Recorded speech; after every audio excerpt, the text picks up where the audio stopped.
Sasa kitu cha muhimu ili biashara yako iendelee kuwa hai.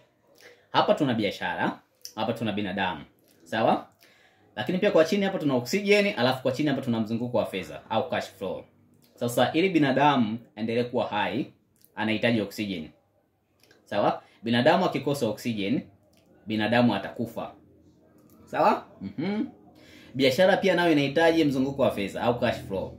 Biashara ikikosa mzunguko wa fedha, hiyo biashara itakufa. Sawa? Kwa hiyo maana yake ni kwamba mzunguko wa fedha kwenye biashara au cash flow kwenye biashara ni kama oksijeni kwa binadamu. Kwa hiyo uhai wa biashara uko kwenye mzunguko wa fedha. Sawa? Sasa kama mzunguko wa fedha ndio uhai wa biashara yako, maana yake lazima ujue ni jinsi gani utaongeza mzunguko wa fedha kwenye biashara yako. Sawa? Kitu cha kwanza cha kufanya ambacho unataka kufanya, kwanza kabisa toa ofa au promotion kuvutia wateja wapya. Sawa? Yaani usiwe ni mtu ambaye kwamba yani kuanzia Januari mpaka Disemba bidhaa unaiuzaga labda 40,000, mwaka mzima unauza 40,000.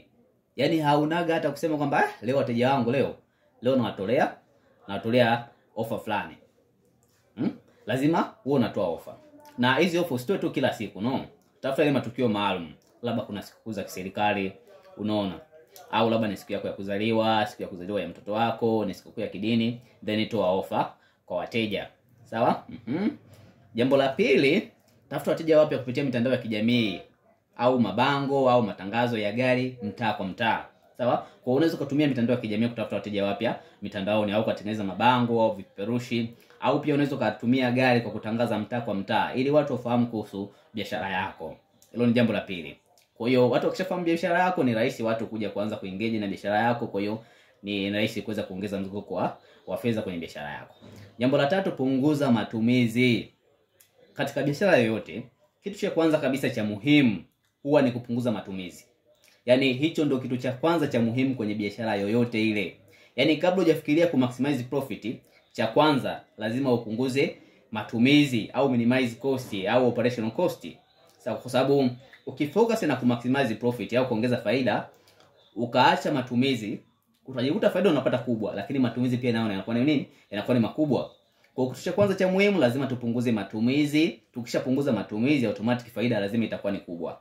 Kwa hiyo hicho ni kitu cha tatu. Kitu cha nne, dhibiti madeni na wateja wa mkopo.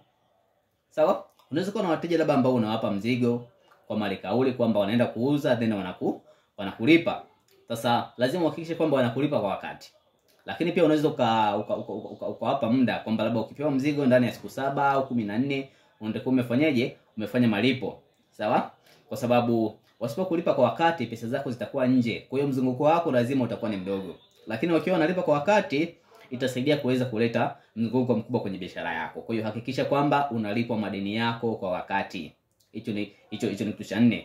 Jambo la 5, ongeza idadi ya bidhaa zinazotoka sana na hakikisha haziishi hizo bidhaa kwenye kila biashara. Kila biashara kuna bidhaa ambazo ni hot products, ambazo yani hizo hoga zikifika wateja wanagombania, zinaisha haraka. Sasa lazima uhakikishe kwamba zile bidhaa ambazo zinatoka sana na zinapendwa sana na wateja haziishi ofisini kwako, muda wote ziwepo. Sawa? Hiyo itasaidia wewe kuweza kuongeza mzunguko wa fedha kwenye biashara yako. Na jambo la 6, punguza manunuzi ya bidhaa ambazo hazitoki sana. Sawa? Unakuta bidhaa inakaa miezi 6, miezi mingapi. Kwa bidhaa kama hizo ambazo hazitoki sana, punguza idadi yake. Ili ile pesa ambayo unanunua zile bidhaa ambazo hazitoki, unaongezea kwenye zile bidhaa ambazo zinatoka sana. Sawa? Lakini pia rekebisha bei kwa kuangalia bei ya wapinzani wako. Inawezekana bei yako labda ni kubwa, ndio maana labda wateja hawanunui kwako, kwa hiyo sasa unakuta mzunguko wako unakuwa ni mdogo. Sasa rekebisha bei, angalia wapinzani wako wanauza shilingi ngapi. Sawa? And then rekebisha bei. Kama bei itakuwa ni changamoto, basi rekebisha bei iweze kuendana na wapinzani wako. Sawa? Kwa hiyo hivi ndio jinsi ambavyo unaweza kuongeza mzunguko wa fedha kwenye biashara yako. Kwa hiyo zingatia sana, hakikisha kwamba biashara yako inakuwa ina mzunguko wa fedha mkubwa. Huo ndio uhai wa biashara yako.